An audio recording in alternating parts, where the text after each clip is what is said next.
সবচেয়ে ভয়ঙ্কর 4টা হাদিস।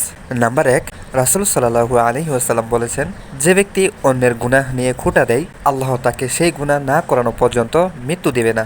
নাম্বার 2, রাসূল সাল্লাল্লাহু আলাইহি ওয়াসাল্লাম বলেছেন, মৃত্যুর পর তাদের মাথা পাথর দিয়ে ভাঙা হবে যারা ফজরের নামাজ না পড়েই ঘুমিয়েছিল এবং যারা কোরআন গ্রহণ করে তা ছেড়ে দিয়েছে।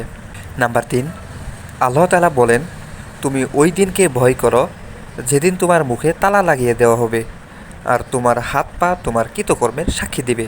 নাম্বার 4, আল্লাহ তাআলা বলেন, আমি ইচ্ছে করলেই সবাইকে হেদায়েত দান করতে পারতাম, কিন্তু আমার এই কথা অবশ্যই সত্য যে আমি মানুষ এবং জিন দ্বারা জাহান্নাম পূর্ণ করব।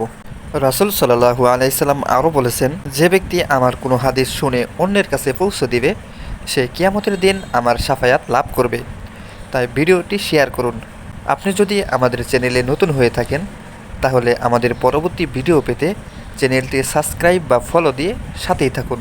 ধন্যবাদ।